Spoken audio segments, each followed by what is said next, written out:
Hello, everybody. Welcome to our little social media Q&A session with Miss Brooke Hubbard, who is so happily giving us her time to go over this. So Brooke is a paid and organic digital media consultant. She's worked at social media since 2011. She graduated from Boston University with a degree in English and business and a focus on marketing. After completing a master's degree at the University of Washington in digital media and communications, she was recognized in 2016 by 425 Business Magazine as one of their 30 under 30 entrepreneurs to watch. Excellent. Are you still under 30? No. Her company, MB Media, provides social media marketing, consulting, advertising, and execution for small to medium-sized businesses. She works with clients ranging from 2 people startups to large businesses with 100,000 monthly advertising budgets. So you're in a good place. And Brooke is a morning person and an enthusiastic learner. She previously taught at the Art Institute of Seattle in fashion marketing and advertising, and she has a passion for bringing strategy to life, finding creative solutions, and throwing really fun parties. She currently lives in New York City with her 2 cats and partner. And with that, take it away, Brooke. Thank you, everyone. Thank you all for being here. Thank you, Tony, for setting this up. I'm really excited to talk with everybody. Like a few of you have mentioned, social media has become a very important part of strategy for many businesses right now. And so I have put together a deck that sort of helps you build a foundation to figure out like, okay, now I'm going to do social. Where do I start? How do I get the most from my social? Especially because you probably have, limited time still to allocate to this. You need to be focusing your time on your main business and your main skills that you provide to people. So I'm going to share my screen and we'll go through this. Here we go. So I have broke it down to 5 questions for a successful social media strategy. A little bit about me. I have had 10 plus years of social media experience. I started MB Media in 2011. Like they just said, I have a master's in digital media, all this other stuff. You can see my contact information down here. I'll also, provide it to Tony so she can send it out to you guys afterwards. About my company, founded in 2011. It's a full service social media marketing. We also offer advertising, copy editing, content creation, work on e-blasts or newsletters, and of course, a lot of analytics. So analytics are really like a foundational piece of social media marketing. And if you don't have strong analytics, it's really difficult to tell if what you're doing is effective. So that's something that we focus on as a core component of our business. So our core values and beliefs about MB Media quickly is just that we really look at every client as unique and that their strategies suggest that. There's no rate sheets or out of the box products or systems that we're applying to anybody. The first step is always understanding who the client is and what your business goals are, and then how we can use social media to help you connect and reach those business goals. So that's what we're really looking for. So let's get into the good stuff now.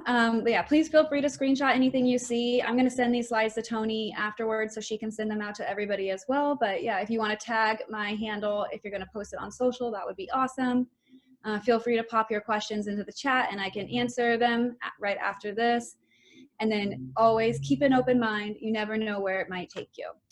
So these 5 questions are designed to give you a foundation to get the most out of your investment in social media, whether that's time and or money, and to help you create an effective strategy that will help you reach your target audience where they spend their time online while building your expertise online in whatever area you have expertise. And then most importantly, drive your customers to your conversion, whether that be sale, and registration, an app download, a lead generation, whatever it is.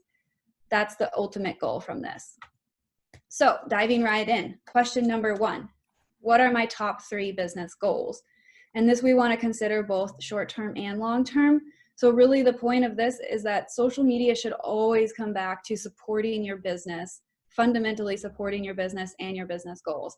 So if you consider for yourself, what are my top 3 business goals, and have those in mind, that will be the foundation of how you determine what platforms you're going to use, how much money you're going to invest in social media, what's the voice that you're going to use in your social media platforms. The second question is, who are my customers really? So I know that with BNI, sometimes it can get a little bit vague. Like we can say like, I help small businesses. Well, okay, but you need to really hone in and consider who are the actual people that are your customers, and more specifically, which customers are going to help you accomplish those 3 goals from the first question. So think about what are your 3 goals, and then which customers do you need to accomplish those goals.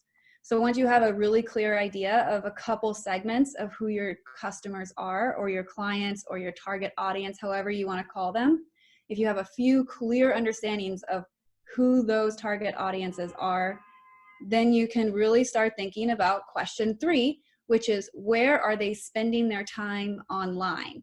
So not everybody needs to be on every single platform. In fact, probably almost nobody needs to be on every single platform. There are very few businesses that are as big as like a Coke or a Pepsi, or, you know, those main huge brand names where they can consider being on every platform and they can reach people effectively on every platform. Nike, for example, has multiple Instagram accounts. They have like 3 or 4 or 5 Instagram accounts, and they're constantly creating content for that. That's where their customers are, and that's how they're targeting them. But if we think about who are those customers that you truly are they on LinkedIn? Is this a business to business consideration that they have? Are they on Facebook? Are they on Instagram? Are they on Twitter? Are they on Pinterest? You know, where really are they spending their time? And then also, when you need to hone in, think about what's the mindset of your customer while they are on those platforms. For example, you might say like, yeah, well, everybody's on Facebook. Of course, my people are on Facebook. But it's like, if you are offering a business to business service, is Facebook a good platform to talk to them about a business proposal versus LinkedIn, where they're actually actively considering business and they're in the business mindset? So think about, where are they spending their time online, and what's their mindset while they're spending time there? And then you can hone in on which are your most important platforms. When you have an idea of which are the most important platforms, then you can consider, well, what's my brand's personality? And, you know, you might be a financial advisor or a real estate person, or someone in the food industry and restaurant industry. And each of these can kind of have a different personality as far as a level of professionalism that's expected of this industry, or a level of personality or personableness that is something that you offer your clients. Like if you're a real estate agent, you know, having a very personal relationship with your clients, helping them find a home that makes sense for who they are is very important. And so how are you communicating that?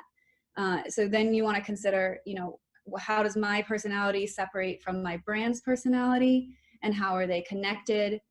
And then once you have kind of an understanding of what your brand's personality is, think back to number 3, where your clients are spending time and which platforms align with the brand's personality. So for example, Instagram is more casual. Doesn't mean you can't be professional on Instagram. You definitely can. I've worked with people in real estate industry before who have visual portfolios. I've worked with people who are artists and photography who have very professional portfolios. But overall, Instagram is a more casual platform than LinkedIn. LinkedIn is a highly professional platform. Facebook is sometimes in the middle. It can kind of go either way. That's again, like Facebook will really be about honing in on if your customers are spending time on Facebook with the right mindset. I haven't really mentioned too much about Twitter because it's very rare that I recommend a client dive into Twitter unless they are a celebrity or working with celebrities, or are in the media industry where they're generating an enormous amount of content every day. Or if you have a Twitter account that you've already established and has it built up.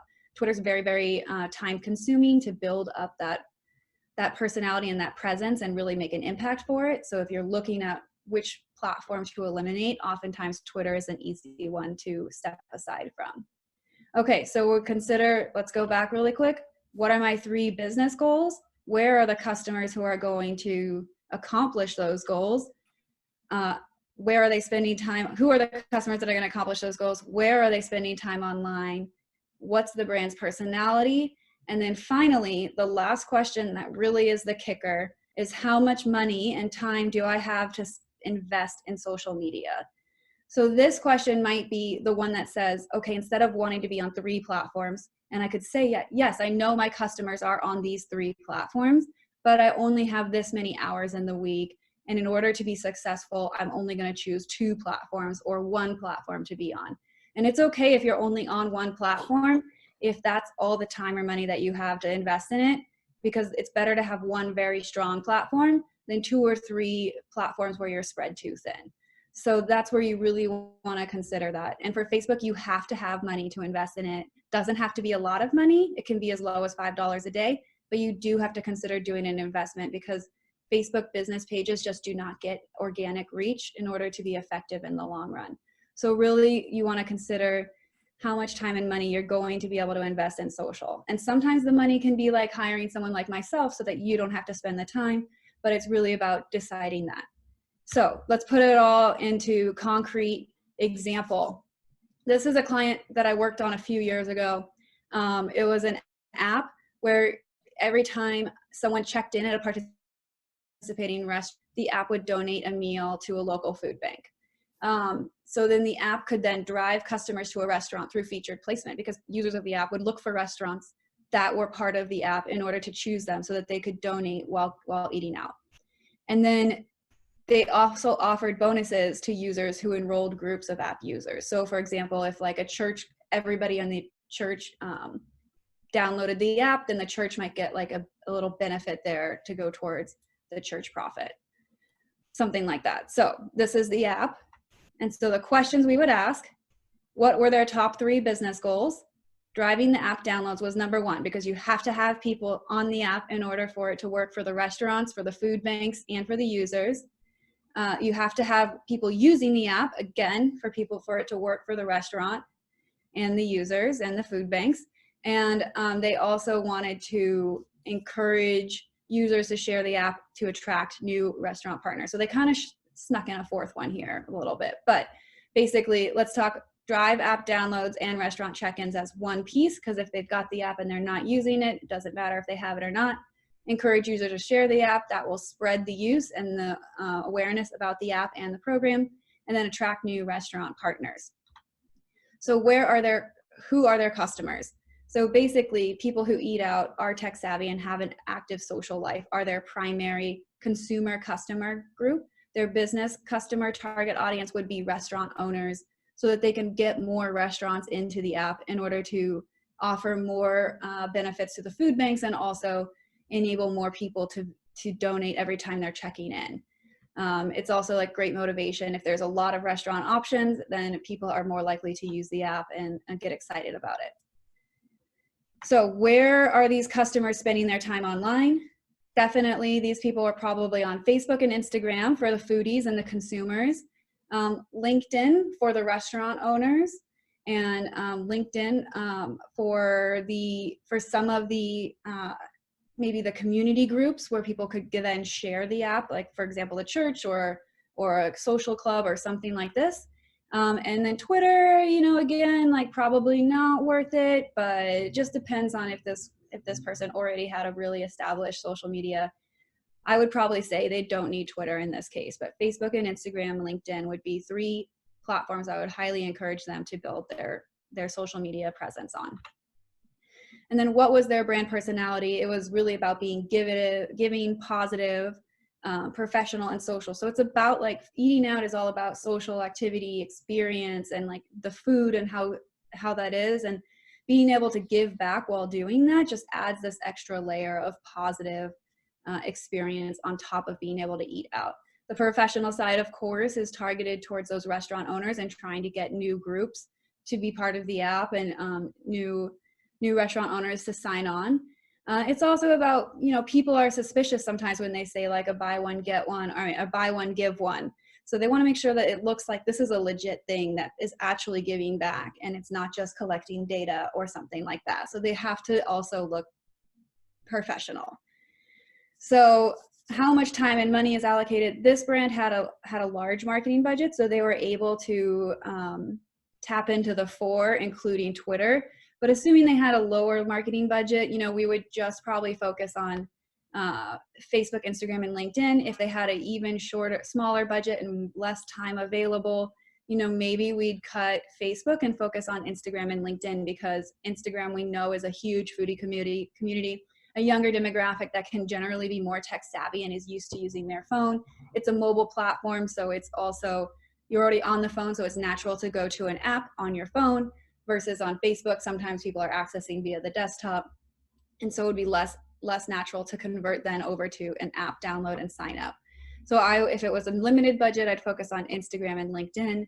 And if it was, more of a strong budget that they really wanted to drive this to reach the tipping point for users and partners, then, we try to focus on a broader range.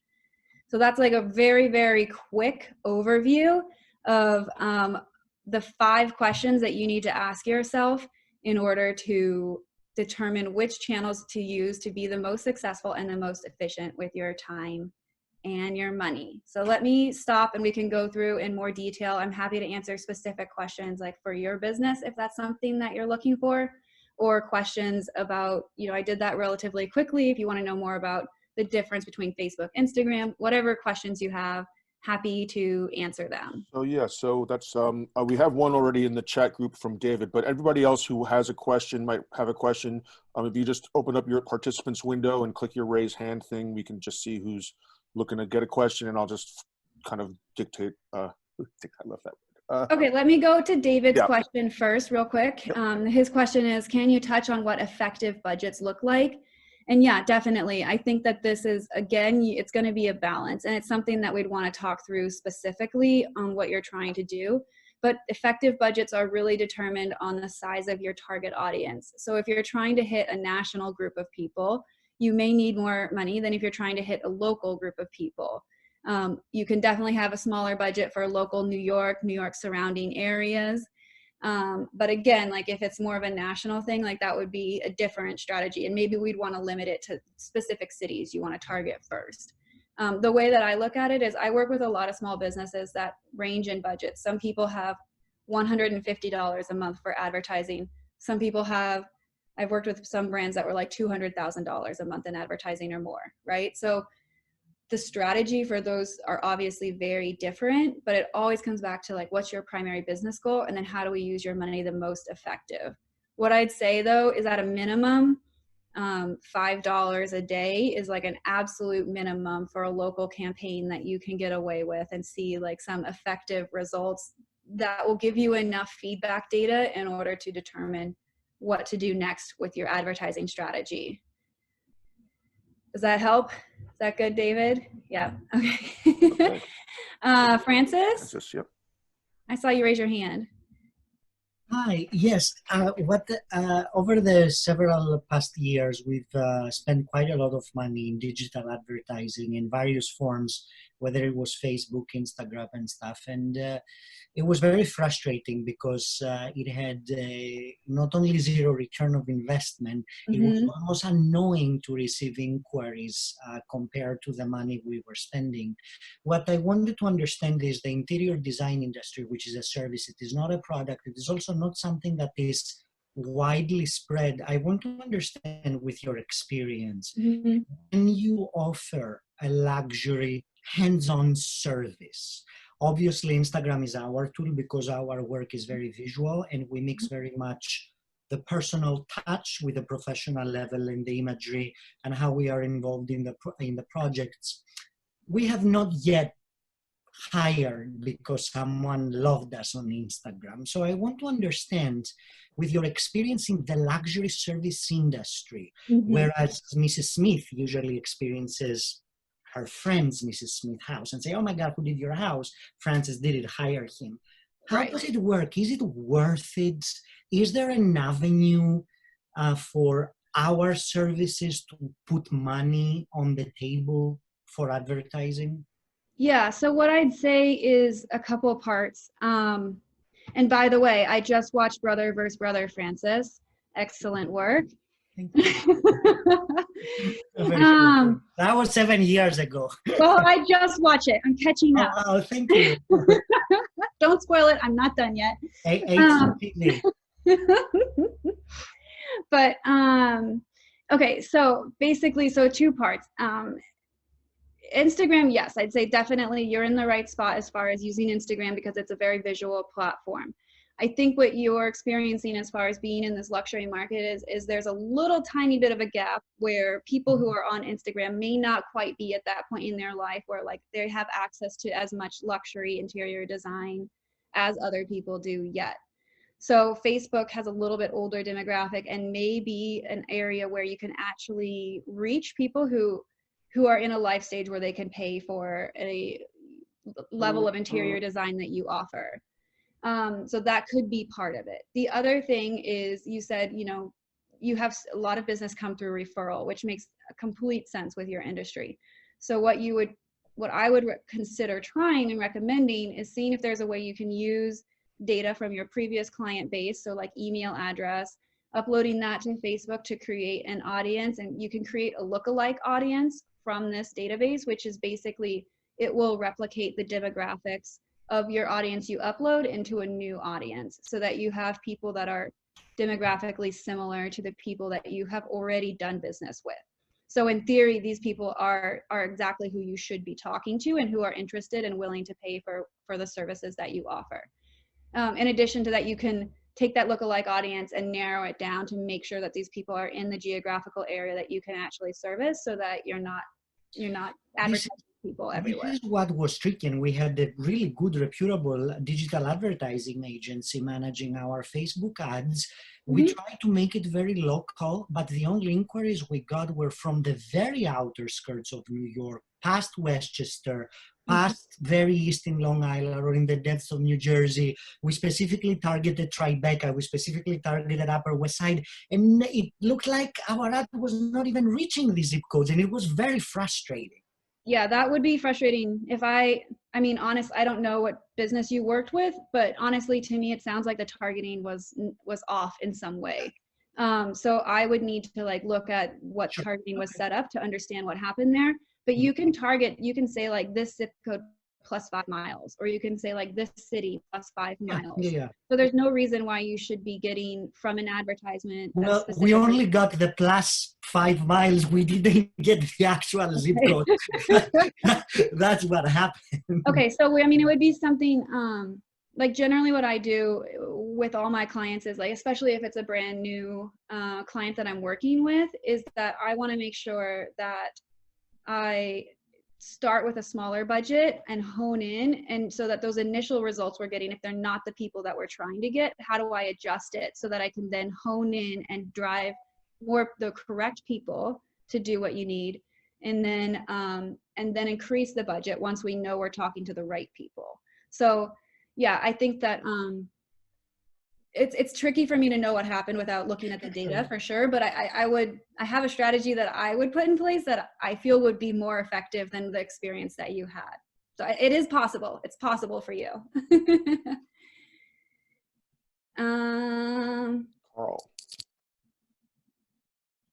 Anybody else have questions? Yeah, I have a question. Do you think, is it worthwhile, the professional membership in LinkedIn? Is that a good thing? So there's 2 types of LinkedIn memberships. There's like the premium account, which is like the gold bar that you see, or professional account. And then there's a sales navigator account. The premium account, I don't really think that it adds very much value to you unless you are actively looking for a job. I think that the sales navigator side, which is basically designed for sales teams to go have more advanced search options, or recruiters could use sales navigator, and then they can hone in and basically send direct message mail. But I don't think that that's something that, you know, most people need that level of access for sales navigator. It's quite expensive. So generally, I don't think you need that. What I would say is have a LinkedIn business page and then create a a LinkedIn advertisement that's targeting, and you can target based on company, you can target based on professional, like the job title, you can target based on location, you can target based on these things. You can't target based on interest. LinkedIn doesn't know that type of information, but anything related to jobs, you can pretty much target on that. And then all right, that's good. How does Google Ads compare? Yeah. If you had a set amount Mhm. and you wanted to focus, would you say one is better than the other, or? So it also depends on your client and this and how your business is operating. So, for example, remind me what you do, Carl. We have a custom neckwear company. Okay. And so we sell a lot to corporations and to individuals. Yeah. So for you, I would say, you'd probably want to do a combination of Google and LinkedIn, or Google and, LinkedIn and Facebook, because think about how your customers are coming to you, right? Like there is a group of people who are probably Googling something similar, some keywords that are similar to what you sell, and then you could capture them that way. And then there are people who are like not even aware that your service exists yet, and you want to capture them on LinkedIn. So it would need to be a balance. Like same thing for Francis, like putting money into Google Ads would make a lot of sense, because most people, when they're like, I want to do an interior home project, and they don't know someone that's done one recently, then they're going to go straight to Google, right? And so that would make sense to invest some money in Google. It's really about, again, thinking about where are your customers spending their time and what's their mindset, and then how are you going to get in front of them in the correct mindset. We have a question from Ron's in line, and I think we have some in the chat also, but let's go to Ron. Okay, go ahead. Hi, Brooke. Thanks again for doing this. I'm a real estate sales agent, so I work with buyers and sellers. I have for a long time struggled with balancing. I do most of my marketing, if you will, on Instagram. That's where a lot of my people who are my age and demographic are. And I've struggled for a long time with balancing my personal Instagram account with my business personal account, whether or not I should have both of those. Mm-hmm. My main goal through social media is just to be the first person that all of my friends and all of my connections think of when they have a real estate question, mm-hmm. whether they're renting, buying, selling. Like, you just always want to be, at least in my industry and my service, you want to be the first person that people think of with real estate. But as far as growing my network, people who I'm not friends with, who I don't have a personal relationship with, do I continue to push this business account, or do I try to grow them and bring them to my personal account? I'm a gay man. I hang out with a lot of gay people. I'm in my Speedo a lot, and that's a lot of what that's a healthy mix of what my my personal social media is. I still put I have a web series. I put my 1 minute long videos on Instagram on my personal and my business account. And so it's just a constant struggle of how much time do I give to my business account, and how much do I try to push my personal account, knowing that it's equally personal as it is business. Yeah. That's a good question. And I get that a lot, especially from people who are like individuals or the face of their business or the only, solopreneur type thing. So really good question. I think that it becomes a personal decision on some level. It sounds like you have some hesitation about showing, like presenting too much of your personal side as a professional. So I think it's great that you have already and that the way that it is. What I would recommend is, let your personal one grow somewhat naturally, and then focus on the growth of your brand Instagram account, because that's where you're going to find new clients. And then you can include, it's not like you can't have any personal posts in your brand post, but they're not going to be maybe all of the same type of posts that you're sharing with your friends and that side of your network. So, the way I think of it is, how are you presenting yourself when you're talking with a client or showing a home, versus like, how are you presenting yourself when you're with your friends on the weekends and hanging out or whenever that is. And you can kind of draw the line in the sand on your digital personas as well. All right. Thank you. I appreciate it. But I do think it's totally fair to like have them cross-linked if you believe that a lot of the reason people go with you is because they enjoy your personality, which I'm sure it is, because that's, a huge part of real estate as well. Stop it. No, but So it's okay to have them sort of like cross-reference and cross-linking each other. It's just a matter of like, you know, do I want this like on my business Instagram, or is this better for my personal Instagram? Yeah. And you're going to get the new customers probably primarily from your business Instagram, except for when your friends are like tagging somebody on your personal side to refer you as a real estate agent to their friends. Thank you. Yeah, of course. Okay. So from Tony, she has many questions. So let's see. What are 3 things that we can do immediately to kickstart our social media without spending money? So the first thing that if you're on Instagram, the first thing you want to do is look at what hashtags are key hashtags in your industry and how you can utilize those hashtags on your Instagram account to increase your reach. You can also look at local hashtags to make sure that you aren't targeting interior designers in like Czechoslovakia or, you know, London, where you can't help those people.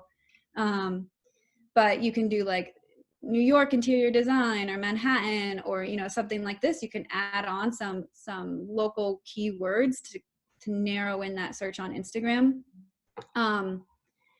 For Facebook, you know, if you're on Facebook and you want to jumpstart it, sometimes cross posting is a great way to do it. So share something from your Facebook business page to your personal page, or tag your business page in a post that you're doing on your personal page.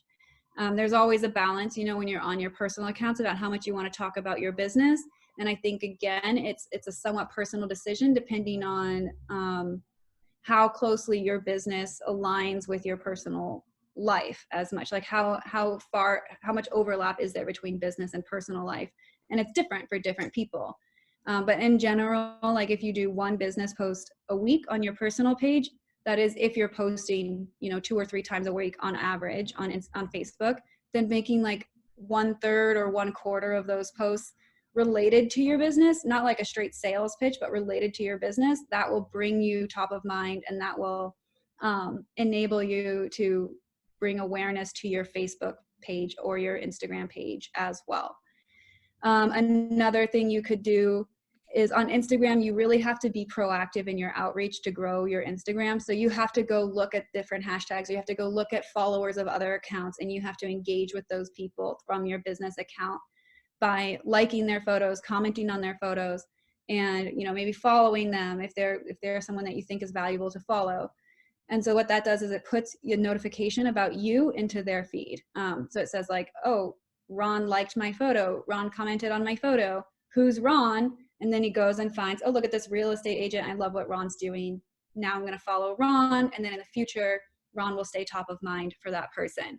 But it's if you can dedicate like 2 or 3 hours a week to just being on Instagram and doing this proactive reach, then you will see some organic growth happening on your page. Okay, so that's a few ideas to kickstart that. The other thing you want to do too is just like invite your friends and family to like your pages. So you can send out, you know, for people that are low hanging fruit, just email them and be like, hey, would you mind following my accounts? And they'd be like, yeah, definitely, you know. You can also invite people directly through your Facebook page. It will send them a notification saying, you know, Stacy Brooke invited you to like her Facebook page, and so they can immediately go like it. So those are a few things that you can do, super easy to jumpstart some of that. How do you find data about target markets and clients? Okay. So you can start out relatively high level, and then you can test it with your advertising to see if you're getting the results that you need. If you're trying to start out and just decide which platforms you want to be on, there is a lot of articles on the internet about which demographics are using which platforms. So you can definitely start there, and it breaks it down into urban and suburban communities, age demographic, gender demographics. You can really find out about a good idea of which target audiences or where your target audiences are spending their time, just through doing some Google search and learning about the platforms themselves, which I can help you too. Like, I know most of this as it is, like LinkedIn, most people have a college degree, most people live in an urban community, most people are a little bit older, but there's a lot of, you know, young college people who are also putting their their LinkedIn profiles together in the preparation for their job searches. So you can find people at a wide range of job expertise in LinkedIn. For Facebook, it's a little bit older demographic, probably going to be about like 27 and up, who are people maybe even 30, 31 and up at this point, who are like still using the platform regularly. Anybody below 30 at this point probably isn't really on Facebook that frequently. Not meaning they're never there, but they just probably aren't doing that. Anybody below 25, 22, anybody below 20 is not on Facebook. Like they're not there. They don't have a Facebook account. So if you're targeting people that are that young, then Facebook is not worthwhile for you. Instagram started out, being a little bit younger, but it's definitely had a lot of adoption by a wide range of demographics. Again, though, if you're targeting people that are under 20, like they may or may not be there. They probably have a TikTok and a YouTube and like other types of video platforms like that. But they probably have Instagram because their older siblings have it and their older friends and family have it. Whether or not they're using it as consistently, we don't know. Most people aren't targeting that young of demographic. So Instagram is really good for people between like 22 and, 45. And then after that, there is people on Instagram for sure. It's just dependent on how many people you can find and who are actively using it on like a day-to-day basis. So you can ask me, you can do some Google research. You can test it through doing information about test it through different ads. You can also look at Facebook does give you some demographic data about who your fans are. So if you already have fans on your Facebook page or on your Instagram page, you can look and say like, okay, the majority of my fans are women between ages 55 and 65 or are women between 35 and 45. Like they will tell you some really basic demographic information.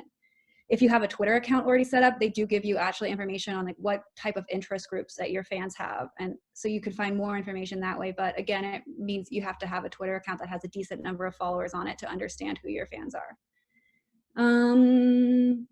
Okay, do you recommend hiring marketing insights company or other ways? Oh, that's probably related to the data question as well, correct? You don't, I think that's like level 2. I think there's a lot you can do to start out without doing that. I haven't done that for my clients. I've worked with clients who have done that for their products and it helps. But again, it comes back to the testing at the end of the day.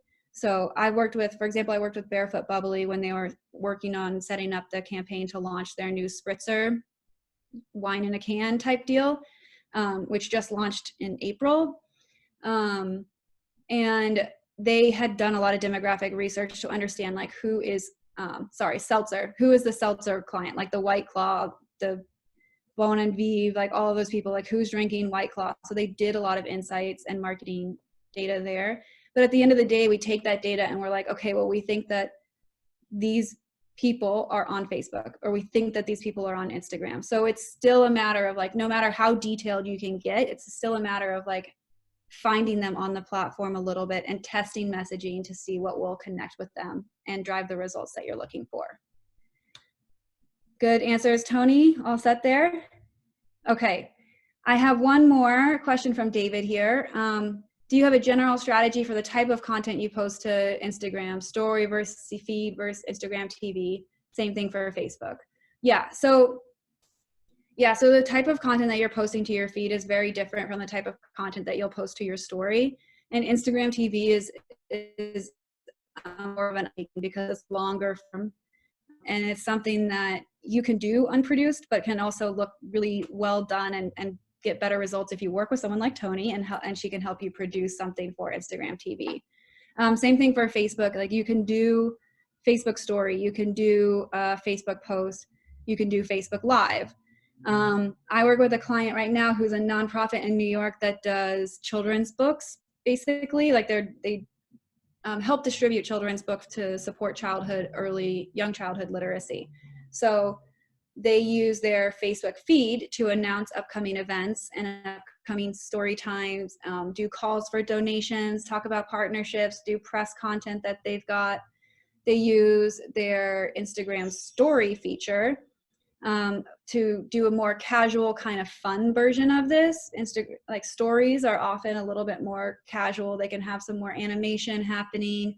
They can be clickable or swipe up. You can do a series so that people go through, and they use Instagram and Facebook stories in that way. They use Facebook Live for a daily live story read aloud of a children's book with a children's book author or something like this. And it's meant to really be like a moment for a break for the caregivers and the parents. And so the kid can actually sit and watch that.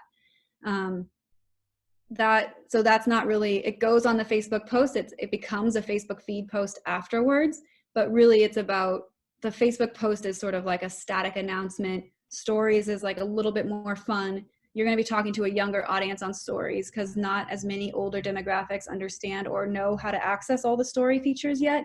And then Instagram TV is something that even less people know how to access. Facebook Live, even less people know how to access.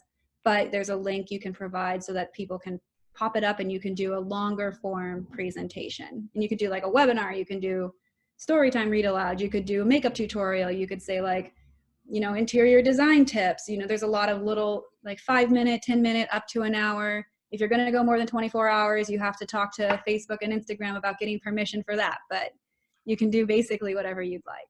To dial in the question a little bit more, in this downtime, most of the group knows this, like I've been shooting a ton of content, cooking videos, how-tos, how to cook through a dish, kind of start to finish. Yeah. So my wife and I, she helps me a ton when it comes to getting this stuff up, especially doing all the really cutesy stickers and text and everything for the stories. We always had this debate. It's like, I'll record like 15 to 20 minutes worth of content. It'll be like almost a full cooking segment. Then I'll edit it all the way down to something between like 4 and 9 minutes at times. And in my head, I'm like, I'm doing a lot of this post-production and she's doing all these stickers. So I kind of want to use that as many times as I can. So I've used a number of different apps to like cut that video into 15-second, like Continual is a kind of cool app for it. And then she'll sticker it all out. We'll post it to the story. And then my goal is basically like, or my theory right now is I want to take that same video though and put a preview on my feed and post that full video to IGTV also and kind of have it in 2 places.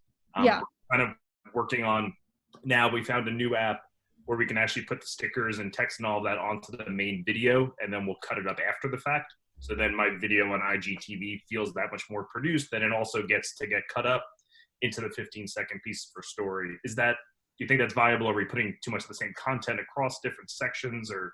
No, I think that's fine. I think that's a good way to utilize, because video can be time consuming to, create, and then like you said, cut and edit and whatnot.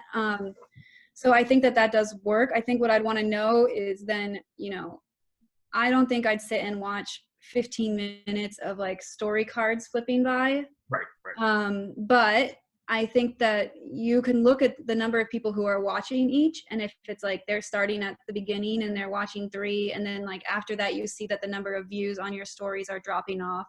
That will give you a lot of insight into if it's valuable to put there, or if a different form is more valuable. I didn't realize the insights get that deep when I play into it. Yeah. So you should be able to tell exactly how many people watch every single story that you post. Oh. And you can also kind of tell like if they're finishing all 4 cards, or if they're finishing all 6 cards, or if they're finishing only 2 cards. You should be able to tell, and that will give you the data you need to tell if your audience is like willing to sit there and watch it. I think IGTV makes a lot of sense for what you're doing because it will show up in the Discover feature, which helps, get you out in front of even more people. And it's definitely designed for longer form content like what you're doing. 15 minutes can be like, if there's any way you can cut out like some of the other stuff that you're doing. Like I know you've probably seen like the Eat Fresh or whatever it's called, the baking videos, and it's like they're all about 2 minutes long, and 2 minutes, unfortunately, even 2 minutes can be a long time to keep someone's attention. 6 minutes is like a very long time on social media to keep someone's attention. So 15 minutes, I better be like cooking the dish while I'm watching you do it, or I'm not going to watch 15 minutes. So, I mean, but ultimately you have to look at the data, and if people are watching a 20-minute video, then it's working for your audience. If they're not watching all of the 20 minutes, or only watching 3 minutes, then what that first 3 minutes to get your message across? You can still do a 20-minute video, but you need to tell them the most important things in the first 3 minutes so that they know who you are, how to follow up with you, how to take an action that you want them to take. Great. I really appreciate that. Thank you. Yeah, sure. Francis would like to know what app you're using for your videos and stickers. I will post. Okay. And I have a question from Audra too. Oh, okay. Did I miss it in the chat or? No, or... yeah, in the participants, she just raised her hand about the mayor's two of those. So. Oh, okay, great. Audra, yeah, please. Hi, thanks for having me, guys. So just very quick, I was teaching all in-person classes for 20 years. So my fan base was really based on word of mouth at this point, right? So taking my classes online and now marketing, I have a few questions. Oh, quick, but hopefully I think that they apply to a lot of people. The number of hashtags, I heard that you can have too many. Yes, true. So would you say like 10? So for Instagram, there's a tipping point where you will stop using as many hashtags as before. Instagram will put your post in a hashtag search. Okay. From the hashtags that are in the first caption and the first comment. So one trick you can do is put like 2 or 3 hashtags in your first post in the actual caption and keep it clean and look at professional. And then you can kind of put a few extra hashtags down in the first comment. So you can put up to 30 hashtags in between those two, which is an enormous block of hashtags. Right. I have created and copy paste, but now I've heard that that's too many. I mean, it's too many if people are noticing it. If people are commenting, it will disappear in your comments and people won't see it. Okay. If you want to start with like 15 total, that's fine. Just make sure you're not, I mean, the thing is like if you're copy pasting the same hashtags every single time, right, Instagram will notice what you're doing and they will start decreasing the effectiveness. So you have to have, what I kind of recommend is have like different types of hashtags themes based on what you're talking about. So you can kind of customize the hashtags for your posts. And that also makes your reach more effective because you're going to get it in front of people that are looking for what you're posting about more specifically. For example, I have a client that does everything bedding and sleep. And so we have some that's like interior design focused. We have some that's linen bedding focused. We have some that's vintage focused. We have some that's decor focused and some that's jewelry focused, but like not every post gets all the same hashtags. Right. Okay. Yes. Instagram ads. I'm feeling like I need to do them. I think it's a matter of Instagram ads are a little bit tricky because they're not the same. They don't work the same way that Facebook ads do, even though you set them up the same way that you set up Facebook ads. So I think it would depend on what you're trying to do. Like, are you trying to grow followers? Are you trying to drive to a website? What are you trying to do with the ad, first of all? Yeah, I would need to clarify. I mean, besides get more clients that I don't already have. Basically, the clients that I have now after going into this quarantine are the same client base that I had. And I realized that I'm going to exhaust that client base because children grow up. I'm doing music for children. Families are going to support me now and then want to try a new activity, so I'm actually trying to reach people that I've never reached before. So that's why I'm a little stumped at that. Yeah, so what we'd probably want to do is create a lookalike audience based on your Instagram followers or your people who are engaging with your Instagram. And then we'd want to do more of like a website traffic campaign to get awareness about your brand. So is that what the landing page is? So you want to create a landing page so that when people, like right now, when I'm doing something on Instagram, I'm posting to email me to join a class or get more information. But if I take them to a landing page, I'm going to get more information from them. Yeah, so if you're trying to do event promotion to get like lead capture and then essentially like have more customers long term, a landing page would be a good way to do that because it is a bit tricky for people to copy an email address from Instagram or memorize it because you can't paste on instructions at all. So it's better if you can then link them in a way that's very easy, or use a tool like Linktree, which I'll put it in the chat how it's spelled. And then that will enable you to have multiple URLs in your bio. And that way you can say like, email me, link in bio, and they can tap that and do that. If you have a business account set up, you can just have it so that they can just click the button to email you from the app. Like there's actually a button that will appear on the app on your profile that says email, and that should just pull up the email. If they have it already, like if they have an email, account on their phone, which they probably do. So there's a couple different ways. I think we should talk about it more because there's like a few different things happening. I mean, what I don't know about Instagram is a lot, and I feel like I'm at the place where I have to know like everything about it. How do you find like I have my constant contact and I send out these e-blasts and I have 6,000 on my list, but I hardly, who's opening it and is it valuable and are they getting it? Is it going to their spam? Yeah, I think that all that data should be within Constant Contact as well. Like you should be able to tell your open rate through that. Right, I can, but not necessarily who it was. Like to clean up that 6,000 that I have from 20 years, it's kind of difficult. So Audra, I would recommend, I just want to acknowledge the time that we have now as we wrap up. Okay.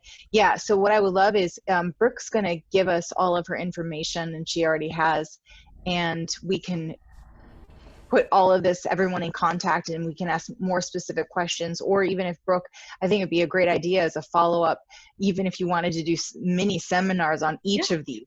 Mini seminar on Instagram, mini seminar on Facebook, mini seminar on Twitter. I think that those would be really well attended, like BNI, like across the board. So, yeah, I'll let Chris take over here. Well, I'd like to say thanks a lot to Brooke.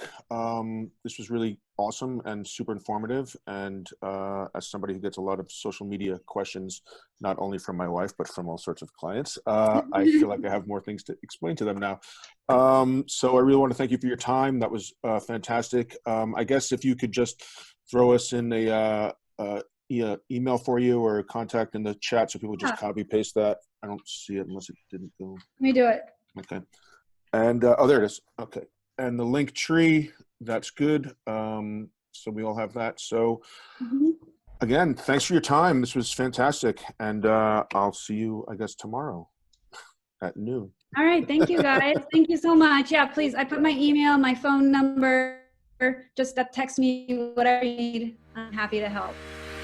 Thank you, guys. Thanks so much.